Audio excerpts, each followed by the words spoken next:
Welcome to America with Lloyd Chapman and Bruce the Taurus. It is Tuesday, November 26th, 2024. Lloyd, how are you today? I'm tremendous. I'm in Tiburon, California today, right across the bay from San Francisco. It's beautiful. Nice. And I know that you've got something right out of the gate about Trump's picks. That's what I'll tell you. Talk to me about that, please. All right. Well, every Republican president since Reagan has tried to close the Small Business Administration for the express purpose of ending all federal programs for small businesses. And that's because the Republican Party is very closely affiliated with the military industrial complex and Fortune 500 firms.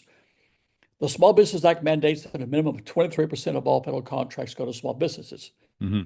So big businesses want every penny the government spends to go to them.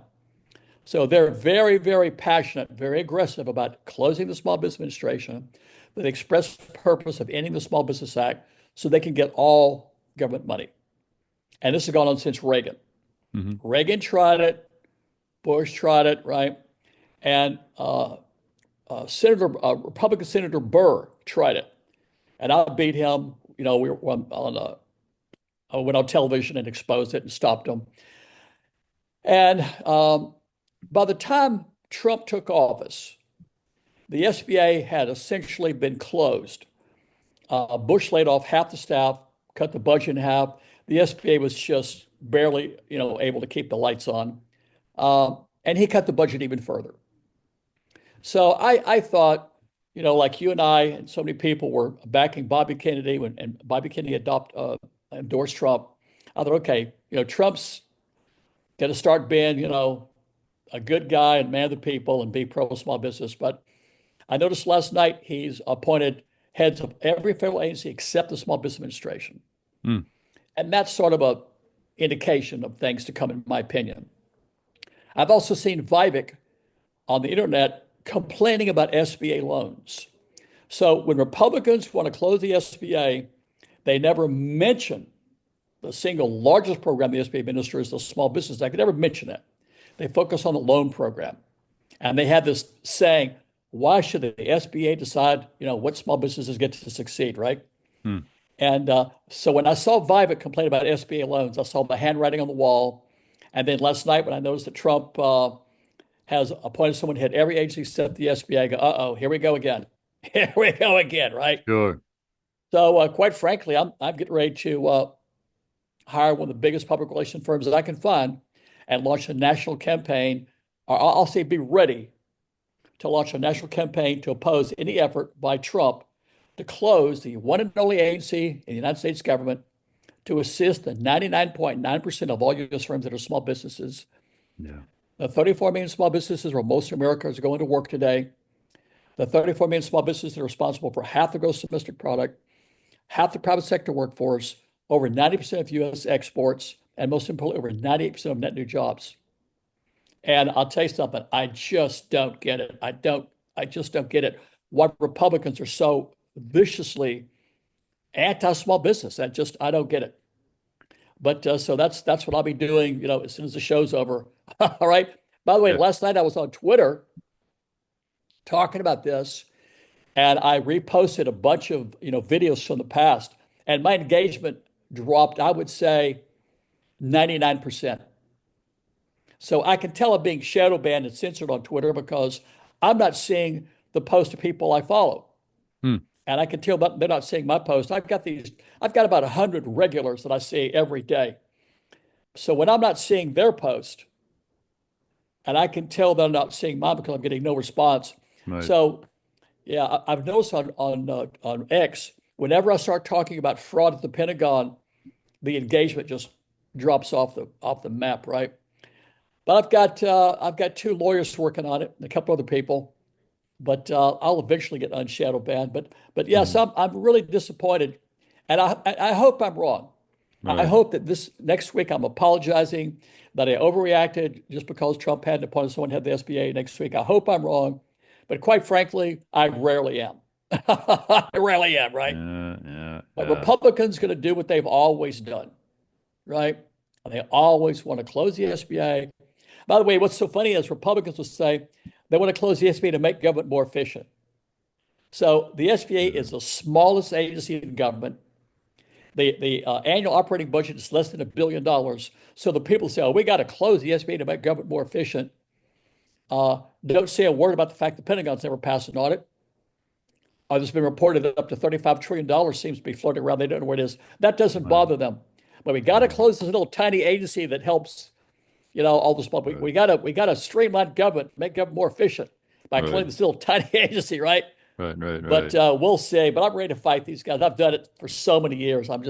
I'm ready to do it again, right? Right. I just want to get newbies up to speed. Regular watchers and listeners know exactly what it means, what you just said. But for folks who might be seeing us for the first time, with all that you just said, it's obvious that the news doesn't talk about what to me is the major purpose and function of the SBA, which is to facilitate the 1953 law that says very simply that 23% of federal contracts are to go to America's small businesses. And for the last 71 years on average, as I've learned from you, it's only 3%. And ignoring that, if by discussing the SBA as only its loan program and keeping its budget very, very low, it's depriving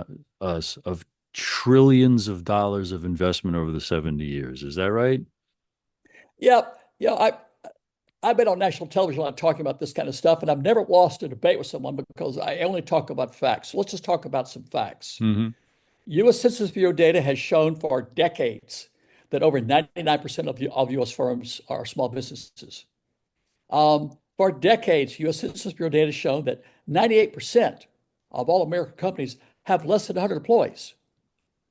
98% of all companies in the United States of America have less than 100 employees. Right. And as I said earlier, half the gross domestic product, half the private sector workforce, over 90% of U.S. exports, and most importantly, over 90% of all net new jobs. And the Small Business Act is the largest economic stimulus program ever passed by Congress to create jobs and channel federal spending, our tax dollars, back into the middle class economy. So let's just say you and me represent all of America. Right. We want our tax dollars invested back where we live in the middle class economy, right? Yeah, if you're an American, you want your tax dollars reinvested back where you work in your neighborhood, in your economy. And that's what the Small Business Act is designed to do. But most people think when I talk about this, that doesn't affect me because my company doesn't get government contracts. The Small Business Act is the largest economic stimulus program in history for middle class, and it affects everybody in the country. Yeah. Yeah. And if, as you and I have discussed, Bobby Kennedy and I did his podcast, and those ideas were put into his small business economic stimulus program called Small Business Big Middle Class.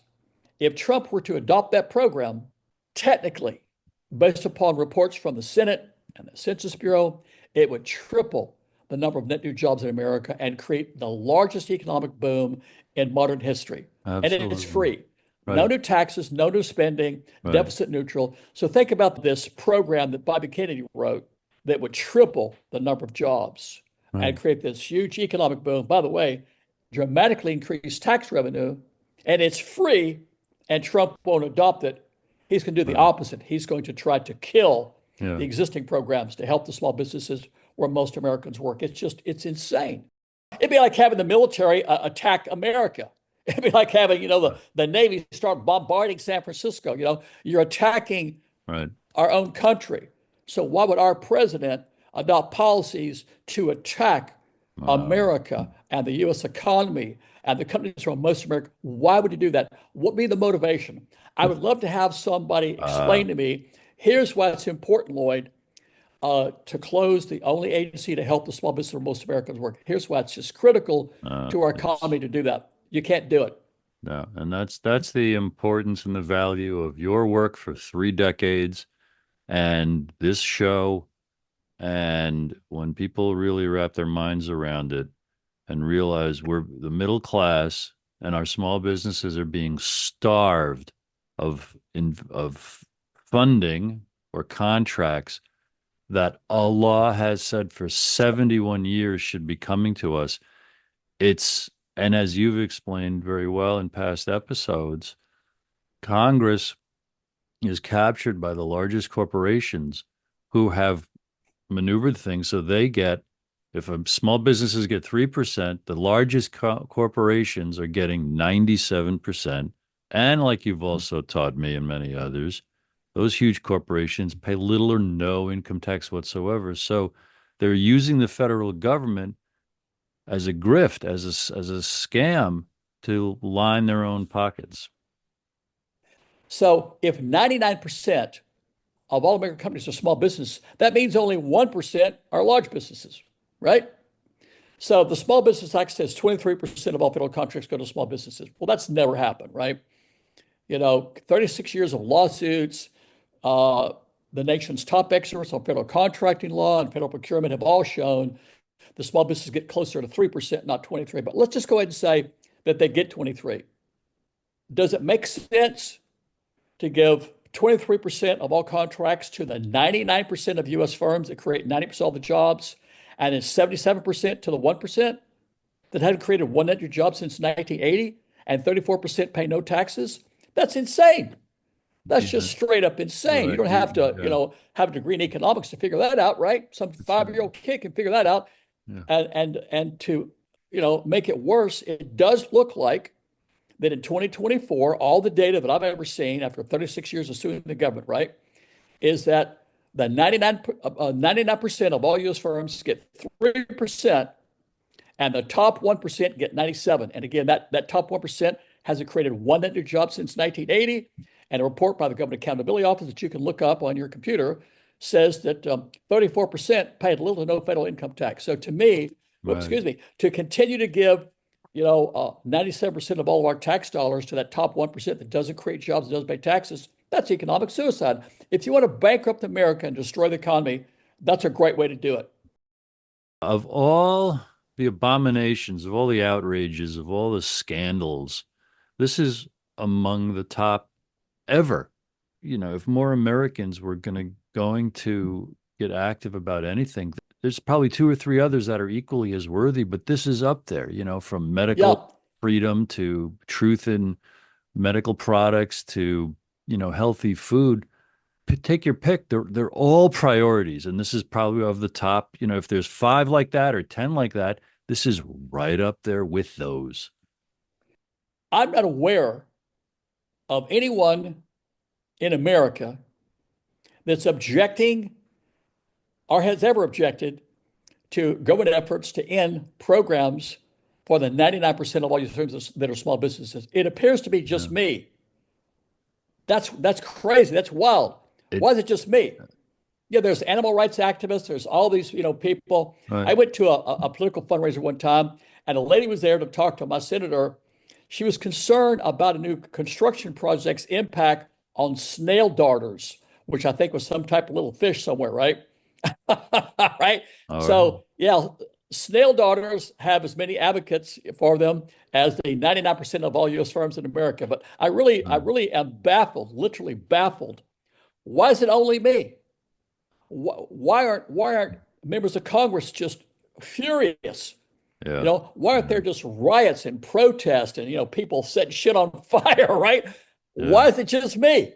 And, Yeah. and You think of does you that think seem of strange to you? and you think of all the lawyers and accountants, regular, small town lawyers and accountants who help Americans create their little businesses and run their little businesses, ignorant about this law, ignorant about this condition, this situation, right? Yeah, ignorant is the word. I have never in my life met anyone that knew that 99% of all U.S. firms are small business. I've never met that person. I was Yeah. talking to someone the other day, and I asked them what they thought. They said, I don't know, 30, 40%, something like that. It's 99%. And that's Yeah. U.S. Census Bureau data. That's not some conspiracy theory I came up with. Right. That's U.S. Right. Census Bureau data, right? And but Oh, today it just strikes me as so bizarre right. that there aren't multiple organizations out there that Right. are just, all over social media. You Right. should turn on your television and see, members of Congress and, groups out there complaining. Well, But right. there's no one. When we And grew up, again, go ahead. well, it just strikes me so bizarre that it's just me, Well, right? remember, And it's not like I'm a when conspiracy nut, right? no, well, no, Uh, you I, discovered this reality, decades ago. You've taken action on it at great cost to yourself, and yet you've won, 110 lawsuits, which probably is a record against the federal government. I just wanted to mention this. For you and I growing up, at least I remember in pop culture, there was the meme in the classic sense, the image of a man on a sidewalk wearing those sandwich boards, one big sign in front, yeah, one on the back, I remember that. the end of the world is near, that kind of thing. I've never seen that. Yeah. And here's the simple equation that I like to boil things down to as a marketer and as a salesperson for folks to realize. Number one, 99% of all businesses in America are small businesses. Okay. And fact number two, here's the equation. Plus, there's a law that says the government should steer 23% of its billions and Yeah. billions, like 800, almost a quarter of a trillion Multi-trillion or dollar budget, trillion, right. it's $6 23% of trillion, that right? every year, 23% of federal contracts are supposed to go to that 99%. That's the equation. It's not happening. We're supposed to self-govern in this republic. We're supposed to make sure our representatives administer and execute the law. The president is the chief executive of the executive department because that's the department that's supposed to execute the laws. Corrupt politicians can steal all day long if they can get away with it. Anyone can steal. If you can get away with it, go ahead and steal. Who's supposed to hold people accountable and bring people to justice? We, the people. We have failed. No one's failed us. We are failing ourselves along these lines. Yeah. It's when you look at government, it's all just like this. So the situation that exists with the SBA and the Small Business Act, it's all this way. Every agency is that way, right? So the Small Business Administration should be one of the largest agencies in government. It represents 99% of all the businesses.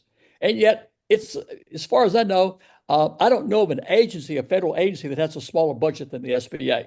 I don't think there is one, right?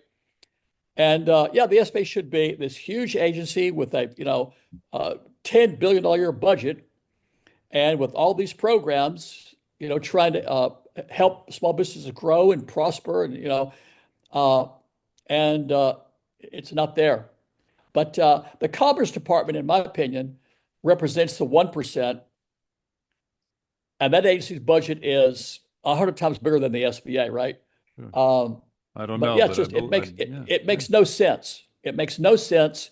And I would love to talk to Donald Trump for, like, 60 seconds. Donald, look at my face. Listen to me. 99% of all U.S. firms are small businesses. You can't make America great again by closing the SBA and ending the programs to help these companies. Right? Right, You can't do or it. being ignorant of the 1953 law that says 23% of the contracts should go to them. Lloyd, a couple of things along these lines. Tell me all you want or can about how you might have followed in the last week. I have not. I was busy. I'll tell you why before we're done. For the last week or so of Trump's appointments and what that forebodes for you. Maybe you've already alluded to it. And then the kind of fun little game that you're playing on X Twitter, if you want to talk about that. Yeah. Of course, I love Bobby Kennedy for HHS, right? The biggest tragedy in American history in my lifetime is that Bobby Kennedy was elected president, Yeah. right? But he's going to do so much good for the American people as head of HHS. I don't really know much about the other people he's appointing. I really don't know much of them about them. Right.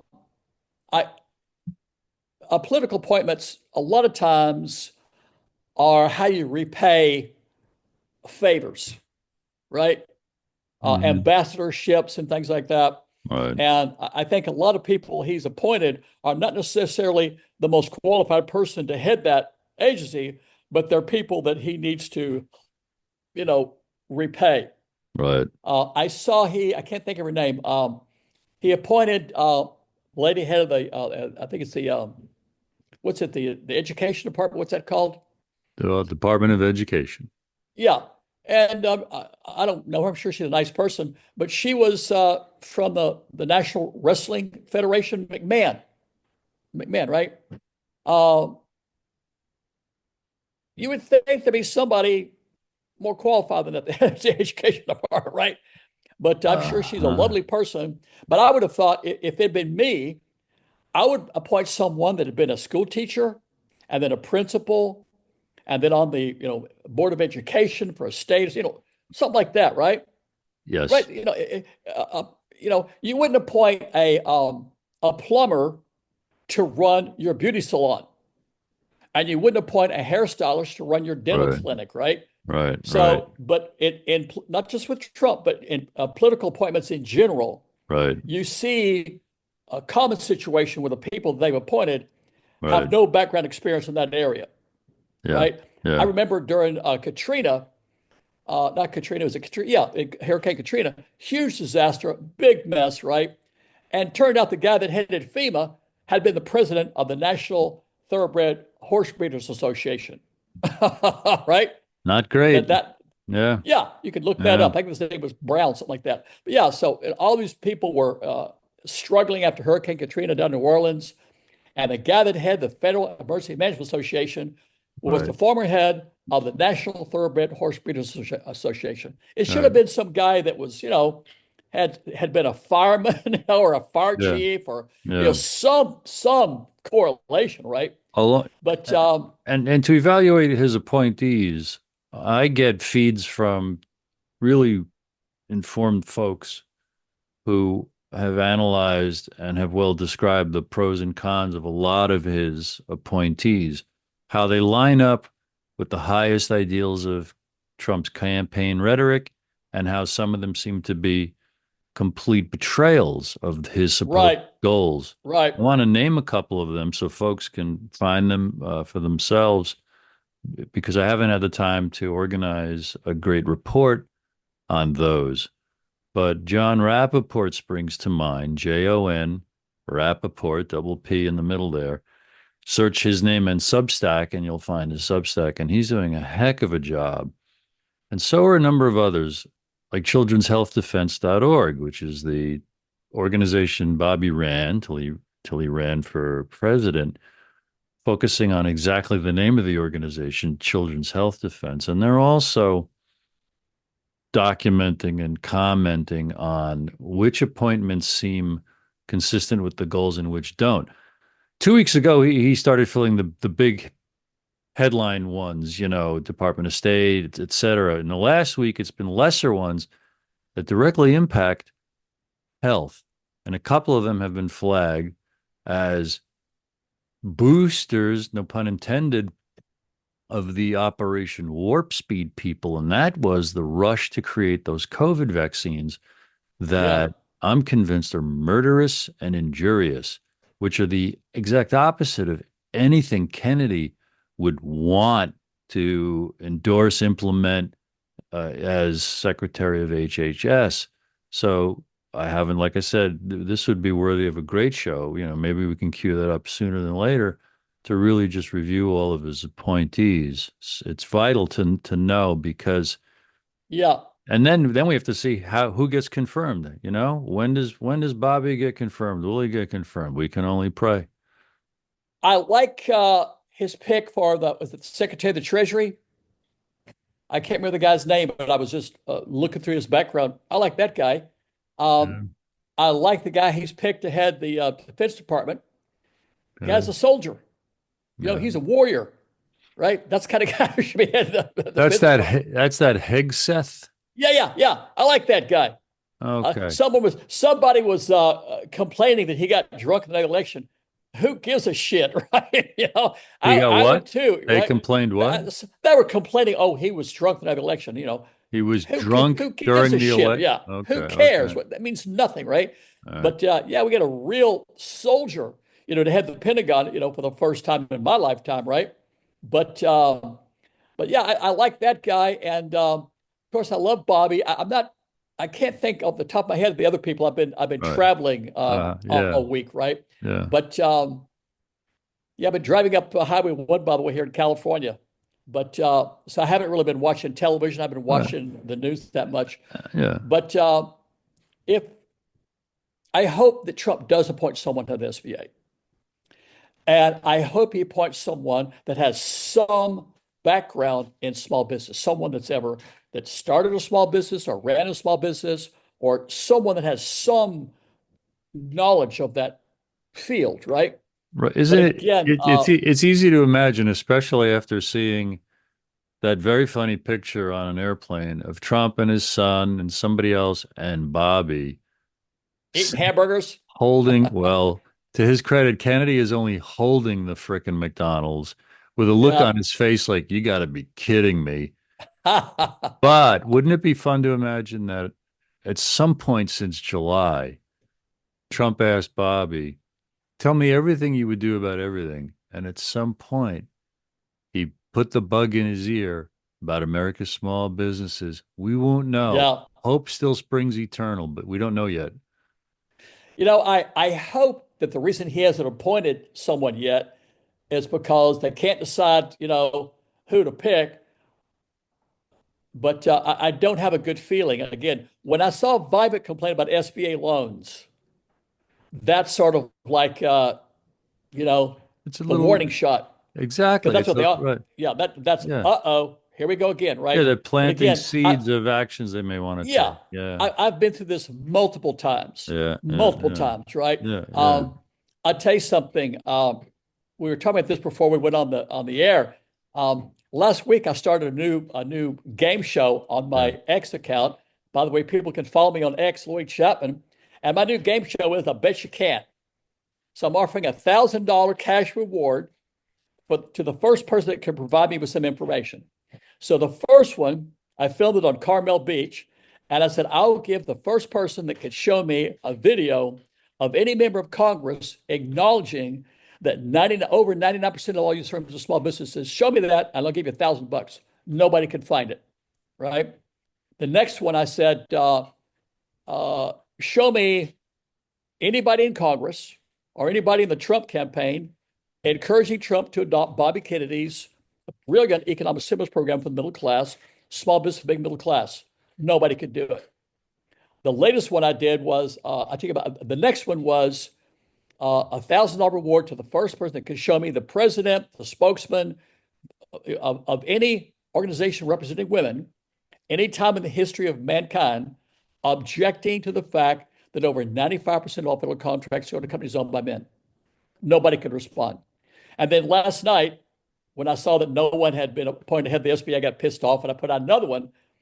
I think I offered $1,000 to the first person that can show me any policy that President Trump has proposed, specifically for small businesses, for the 99% of the U.S. firms that are small businesses. It can't be something like, lowering the price of, chocolate ice cream, so small business will benefit from that, right? Something specific to the 99% that are small businesses. And so far, no one's responded to that either, right? So yeah, if you want to play my game show, it's called I Bet You Can't on my and by the way, I want to give away this money. I know that if I keep giving people things they can't do, no one's going to be interested. So I will be giving away Yeah. money every Yeah. month. Let's look at this for a second because it seems to me it's a good indication, corroborating your impression of being shadow banned. For instance, how many followers do you think you have on X? I've got 18,500. Interesting point. Yeah, I've Right. So got 18,500. all right, And and nobody when I sees put it, everything the first day you put something up. If you really want to market something, it's prudent to post it, the same post 5 days in a row to really try to seed it out there. But I Lloyd, hadn't thought about that, but I might try that. but if your 18,000 are basically Americans and intelligent and smart enough to appreciate you, I would think they would be jumping on a fast 1,000 because I don't know anyone who doesn't need a fast Yeah. $1,000. Yeah. So it kind of goes Yeah. to your point of shadow banning. You know what? There's no question of being shadow banned. I mean, By the way, if you want to see samples of me being examples of being shadow banned, go to at censored on X. At censored on X. It's another account I have on X. I have all the examples of me being shadow banned. I've got a videotape of a consultant in Canada who did extensive research and found out exactly how I was being shadow banned, right? I'm being shadow banned, deboosted, and I forgot what the other thing called, de-emphasized, whatever. But it's impossible to have 18,500 followers and put up a video and have only 12 people see it. That's just impossible. You can't do it, right? I've looked across X, and I've seen people that have had maybe 1,500 followers get 10,000 views because your followers have followers, right? So it grows exponentially. So yeah, it's impossible for me to have 18,500 followers and put up anything Right. and get, less than 100 views. It's just impossible, Right. right? So those But big views are going to folks who are regurgitating mainstream ideas. yeah. Well, again, I can tell I'm being shadow banned Right. because I'm not seeing the posts of people that I follow. Right. Right. And as I said earlier, I've got about 100 people that I was seeing daily. I'm Right. not seeing them at Right. all. Right. Right. And Right. when I find them and send them a link to my post, they do Yeah. repost it, right? But yeah, Yeah. it think about, we're in America, Yeah. free speech. Yeah. All these young men, including my uncle, died fighting for America, right, to support the Constitution. And here it is, 2024. And I don't think the government should close the only agency to help the small Right. businesses where most Americans work. And I'm being censored That's right. That's by the right. And government, and by and the government. of all the enthusiasm anybody might have about Trump's election, chanting USA, USA, or being enthused about deporting illegal aliens, one's priorities just the that's just if anyone's excited about that, it's because of their ignorance about this issue about the Yeah, federal contracts that are supposed to be going to small businesses. That the yeah, rest of it is just, I think, a distraction. Now, that's an urgent problem. But boy, if you want to consider yourself, informed and up to speed, Lloyd, if you will indulge me, I brought a number of things I want to report quickly to sure. you. We're approaching, Go. a good portion of things. I went to my very first JFK conference down in Dallas of How'd that go? researchers. Well, it knocked me out. I was on cloud nine the whole time. And I wrote up a little report and I'm going to read it. And I think it gets right to the point. My first JFK conference, 2024. People can find this on my Substack, brucetotorres.substack. Profound presentations were given at the 2024 JFK conference by the JFK Historical Group, JFK Conferences LLC, and Project JFK slash CSI Dallas. These three groups put on this one conference. I emceed much of it, and it was an honor and a privilege. Doug Horn of the Assassination Records Review Board back in the 90s, Dr. David Mantic, and Dr. Mike Chesser described how three shots hit Kennedy in the head. Mr. Horn also described how the Zapruder film was altered before Life magazine acquired it by sale. The public has never seen the original version. It presumably has the limousine stop, which facilitated the shooting, and perhaps it showed two or three of the headshots distinctly. And that's why it was altered. So it just looks like one big, shot from the front. Trine Day publisher Chris Milligan showed how the streets of Dallas, particularly Dealey Plaza, embed Masonic significance. And he described the assassination planning phone call captured by naval intelligence between Johnson, Hoover, Dulles, Nelson Rockefeller, and George Herbert Walker Bush. Channa Gale Willis described how her father filmed the assassination for the CIA, and other presenters included Dick Russell, Ed Tatro, Judith Farry Baker, Randy Benson, Casey Quinlan, Brian Edwards, and David Knight. Closing paragraph, Lloyd. Dealey Plaza looks the same as it did in 1963. Every American should go, because every American should be told the truth about the Kennedy assassination. It was a coup d'etat that took power from we the people, leading us to become one nation under surveillance in a police state of shrinking freedom and increasing economic and cultural hardship. My book is a great primer on all this. God School 9/11 and JFK, The Lies That Are Killing Us and the Truth That Sets Us Free, available at TrineDay.com and the usual sellers. What'd you think of that before I report something else, Lloyd? You know, it's heartbreaking. I'm named after my mother's brother who was killed in World War II. He was a navigator on a B-24 bomber. His name was Lloyd Allen Granger, and I'm Lloyd Allen Chapman. And I think of all the people that have died fighting for America, for freedom, all the mothers whose sons died in these wars and are still dying, up to today, right? And I see this people say freedom isn't free, right? And I grew up at a time frame in America when all the movies were about World War II. So I grew up being super patriotic. I was like super patriotic. During the Vietnam War, when all these war protesters, I had a jacket with an American flag on it, right? And I got shit for that every day, right? So I grew up being super patriotic, right? I was named after an American hero. And it is crushing to realize how corrupt and vile and criminal the United States government is and has been, for decades, right? Yeah. Um, Yeah. and it's everywhere you look. So since Trump was elected, they're exposing all this, crap, right?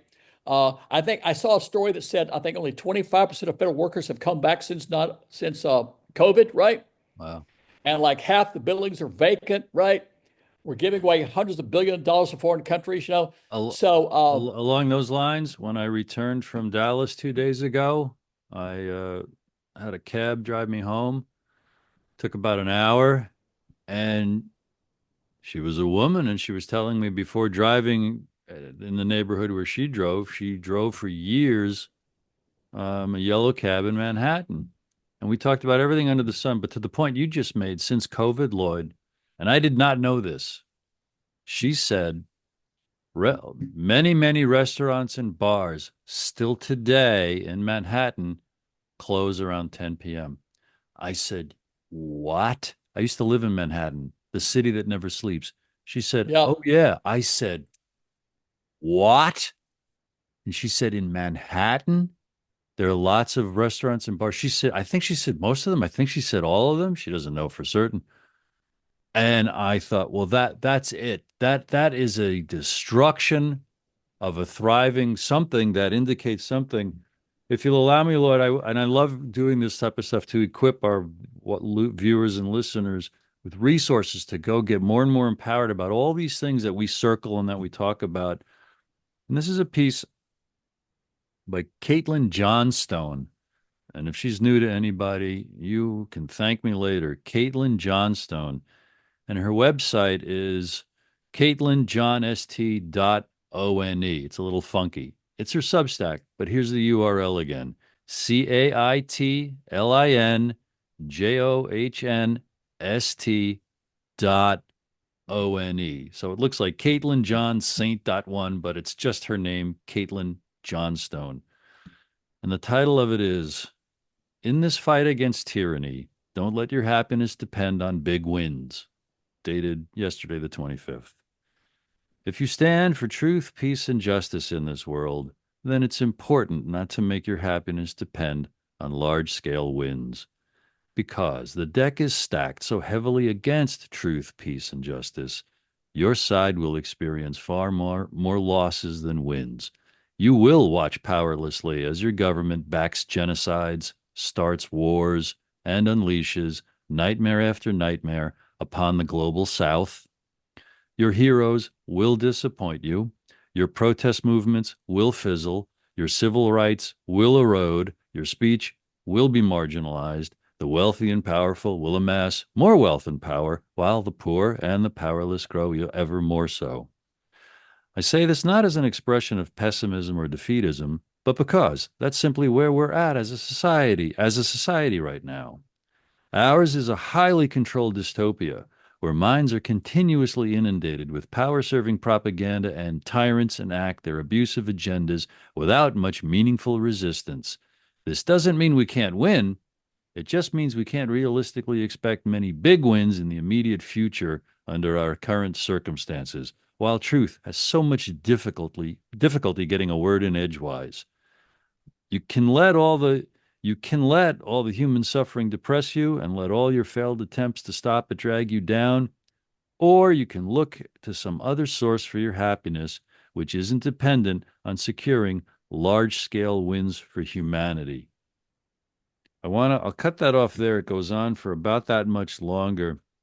This woman is so profoundly insightful and heartfelt and It sounds like it. incisive of her analysis, Lloyd. And everyone should do themselves a favor. She exposes the horror and the nightmare of the reality that we are a nation, an empire that wholeheartedly backs an ongoing genocide. And she makes fun with subtle derision and sarcasm and irony. She's such a sanity and reality check. What do you think of what I just shared there? I love it. She's clearly brilliant. Here's what it triggered in my mind. I saw Vivek on the internet talking about this, and he said that basically there's these unelected people that are running the government, and it's everywhere. You know, the people Yeah. that killed Kennedy weren't elected, right? The people that are deciding that we should close the only agency to help the 99.9% of all U.S. firms that are small businesses, are probably not elected. They're lobbyists for the defense industry. But this is all, in my mind, related to, I guess, what people call the deep state. Yes. And this group of people that really are running everything, that the government, America's not a democracy. Right. It's not being run based upon the way the American people want it to be run. Right. It's being run by this very small group of unelected people that are in power. And I get tired of people talking about the deep state. I want to know their names. Well, let me. I don't want to hear this crap anymore It's about the deep state. all What are you. their names? What's the guy's name? Where That's is a he right now? that's a Right? perfect. Where is he today? It's a perfect segue what you just said to the third piece I brought to the table. Yeah, go ahead. It's by Anton Chaikin, a historian. AntonChaitkin.substack is where he posted this today. The title is Eight Dying Presidents and the Transatlantic Regime, the Present Danger. And these are the comments to a Zoom presentation he was going to go do last night for a group, but that Zoom got hacked, but he shared the notes. Tonight, I will present the pattern from history showing that the danger of assassination comes from the transatlantic regime. It was a presentation about his concern about the threat of assassination to President Trump. He says, let me briefly outline the nature of the great danger. And this speaks right to kind of the deep state you just mentioned. A transatlantic regime now controls the governments of America, Britain, most of Western Europe, the British dominions, Japan, and South Korea. The heart of this transatlantic regime is Britain's special relationship with the United States, which effectively nullifies the U.S. Constitution. This regime substitutes a globalist model based on the British Empire. Within the transatlantic regime is an Anglo-American clique of financiers and aristocrats with international power. They are not held to account. The transatlantic regime opposes national sovereignty and self-government for America and for every other country. It preaches free trade and the rules-based order. It dictates terms of trade and credit. It has taken down American industry. It prevents poor countries from industrializing and modernizing. It loots their raw materials. It degrades human culture and education. The transatlantic regime makes war and chaos, aiming to prevent effective resistance. None of these wars or sanctions can actually win. The constant war and disruption is itself the purpose. But this transatlantic regime is losing power. It is not popular anywhere. It is losing elections wherever people have some choice. In Europe, new parties are arising and winning elections. They are dedicated to peace with Russia, national sovereignty, the rights and interests of the people under self-government. Donald Trump was elected with a mandate to end the war against Russia and to look to U.S. national interests in preference to globalist objectives. If Trump overcomes the sabotage in his own party and carries out this mandate, momentum in the world will shift to the power of nations, including America, and against empire. Countries such as Russia and China will then see it in their self interest to cooperate for everyone's mutual security and prosperity. How can the transatlantic regime prevent this dramatic change, prevent the USA from asserting its self interest? In two ways. They can escalate confrontation with Russia, trying to create a situation so hellish that Trump will have no power to interfere. That escalation is already underway. They could also sharply escalate Israel's wars. Second, and equally reckless and mad, would be for the transatlantic regime to attempt to murder the president elect. Then he says in U.S. history, 8 presidents have died in office. 4 of them were shot to death.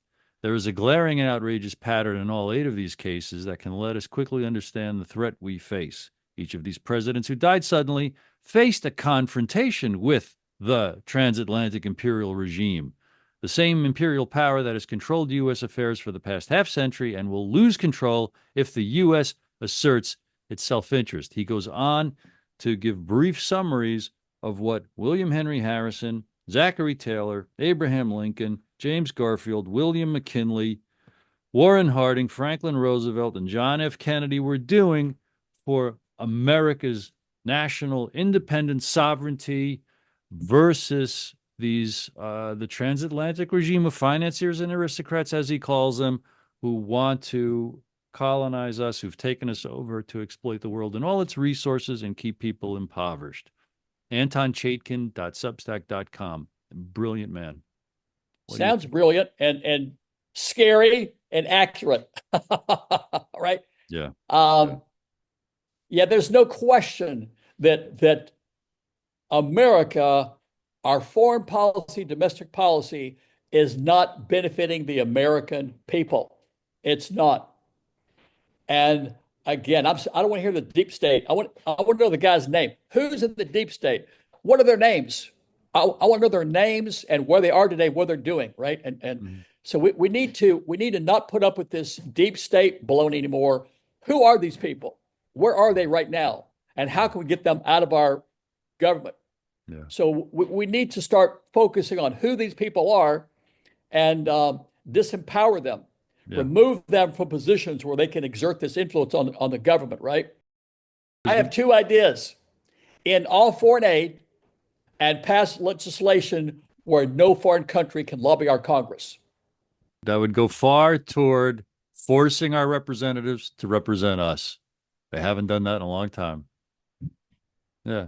And also to answer your question about who they might be, classically for 100 years, the Council on Foreign Relations has drafted and fed legislation to Congress to pass. The Council on Foreign Relations is made up of the biggest honchos of all kinds of industries here in America, and I believe some international representation. It might be exclusively American, but it's a great place to start to look for the influence of those who can fairly be called the deep state, Yeah. because it's not being written in committee in Congress. Our representatives don't write many of the laws that get handed to them by the factions and think tanks and organizations that represent just the richest of the rich. With what I know, the Council on Foreign Relations, it seems evil. It seems evil. It Right. reminds me of Spectre and the James Bond movies, right? Right. And it does, and just like the Masons or something, it doesn't mean everybody is evil, and it doesn't mean everybody in it knows of duplicitous things. It's got a front of doing virtuous kind of research into how harmony and of interests of American foreign governments. It's populated by academics and celebrities and authors who are seem to address real problems.